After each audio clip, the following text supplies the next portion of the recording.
La Tunisie ne peut pas se passer de l'Algérie. La Tunisie n'est pas uniquement dépendante, elle est ultra dépendante et étroitement liée à l'Algérie. Pour de nombreuses raisons, sur le plan économique, politique, sécuritaire, la Tunisie ne peut pas dire non à l'Algérie.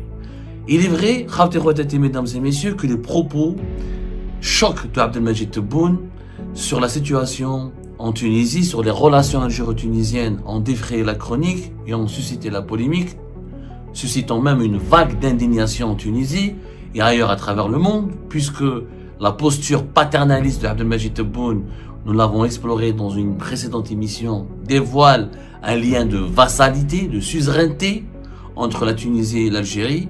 Mais si on analyse concrètement l'évolution des relations entre la Tunisie et l'Algérie ces dernières années, force est en vérité de constater que l'Algérie exerce une grande influence sur la Tunisie et que les rapports sont totalement déséquilibrés parce que la Tunisie est réellement très, pour ne pas dire trop dépendante de l'Algérie.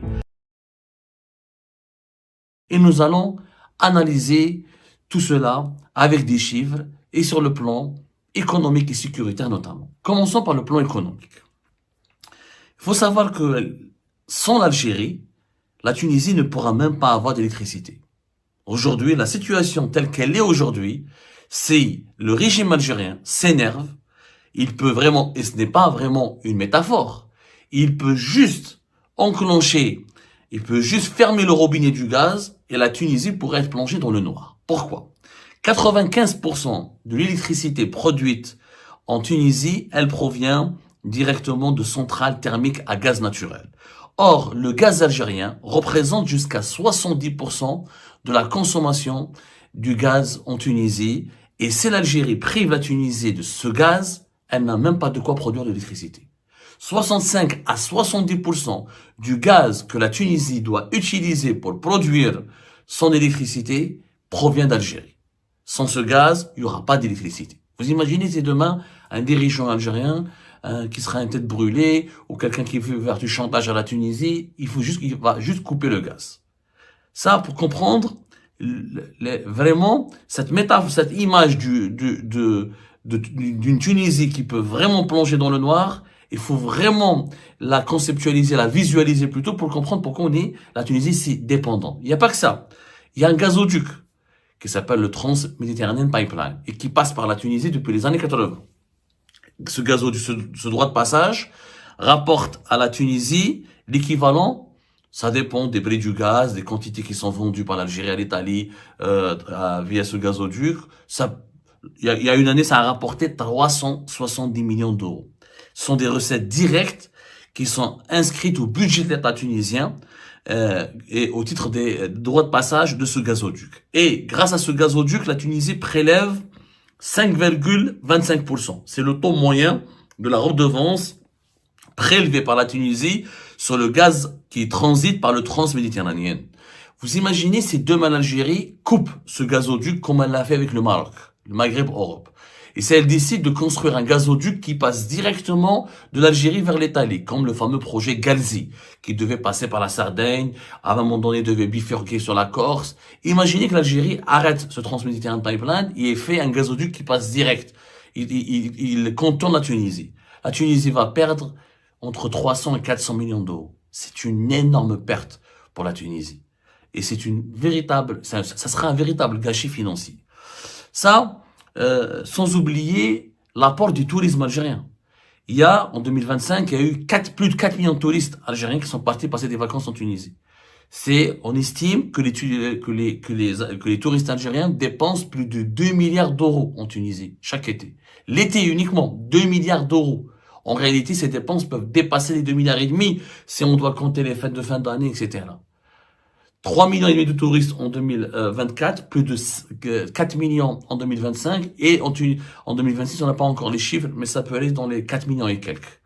Donc, vous imaginez si demain, on ferme les frontières avec la Tunisie, il n'y aura pas d'Algériens qui vont partir en Tunisie. Les touristes algériens représentent, selon les estimations et les chiffres que nous avons pu obtenir, de 35 à 40% de l'ensemble des touristes qui visitent la Tunisie. et ça peut, demain, c'est les touristes tunisiens, c'est les touristes algériens, c'est les touristes algériens désertent la Tunisie, le tourisme tunisien va s'effondrer. Tout simplement, il va s'effondrer. Donc, sur le plan, rien qu'avec le tourisme et le gaz, il faut le dire, l'Algérie a des leviers de pression énormes sur la Tunisie et les rapports sont complètement déséquilibrés. La Tunisie est ultra dépendante avec l'argent des touristes algériens et les droits de passage du gaz et le gaz algérien qui est vendu à la Tunisie, souvent à des prix préférentiels, quelquefois même, la Tunisie ne pourra ni avoir l'électricité ni des recettes en devises. En tout cas, une bonne partie des recettes en devises. Sur le plan financier, l'Algérie a prêté à plusieurs reprises l'argent à la Tunisie. Il y a eu une première fois un premier prêt de 300 millions de dollars en 2021, en décembre 2021. Il y avait un deuxième prêt qui est plus une aide financière qu'un prêt de 200 millions de dollars. C'était fin 2022. Donc, ça reste quand même des sommes importantes. Par la suite, en 2014, auparavant, à l'époque de Bouteflika, il y avait 250 millions de dollars d'assistance. Si on peut dire que sur les 10 dernières années, l'Algérie a avancé ou a prêté au moins sous différentes formes. On va pas entrer dans les détails. Il y a ce qu'on appelle des dépôts, des prêts, des dons, entre prêts et dons, etc. Plus de 500 millions de dollars au bas mot. Ce qui est quand même pas rien.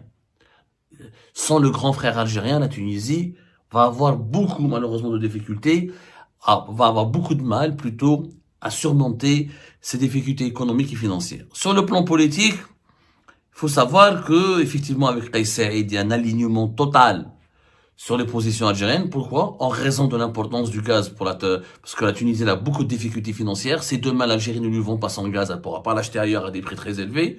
Il y aura un blackout électrique total et sans électricité, il y aura même pas un fonctionnement économique de la Tunisie. Il y a aussi sur les accords sécuritaires. Il y a un accord militaire qui a été signé le 7 octobre 2025.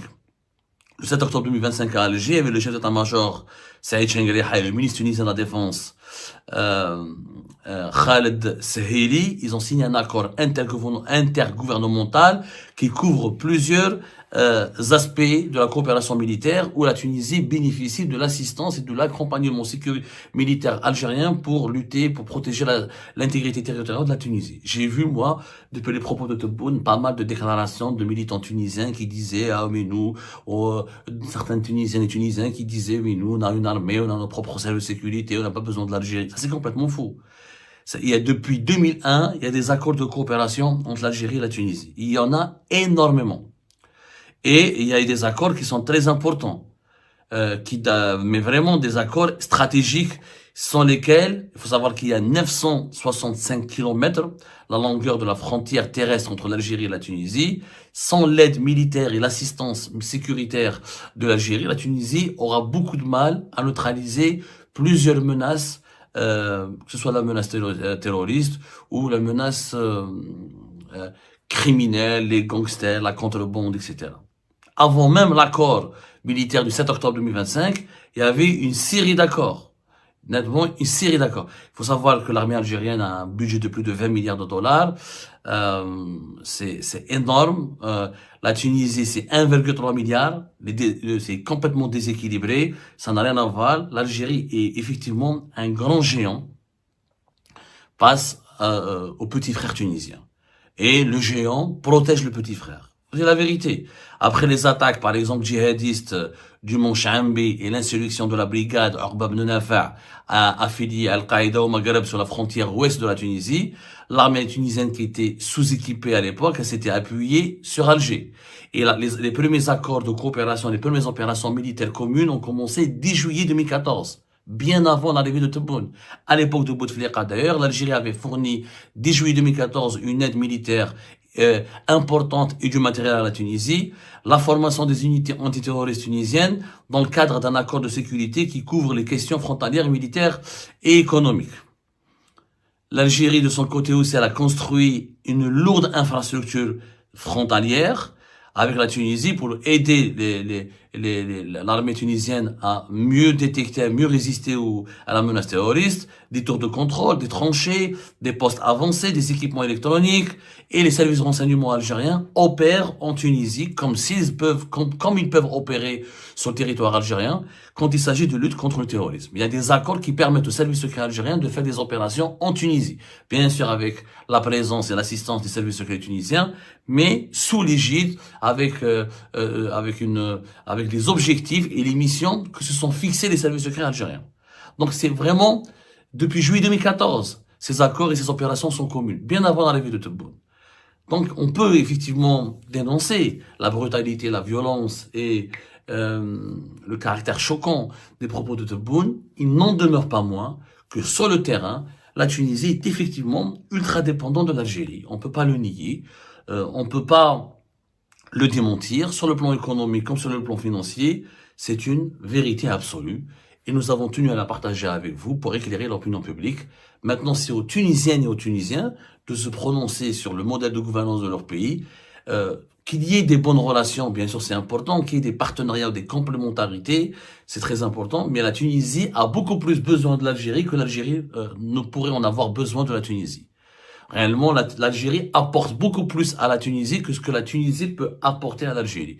Je pense qu'il faut aujourd'hui une nouvelle direction en Tunisie qui peut rééquilibrer les rapports et redéfinir un partenariat gagnant-gagnant pour les deux pays.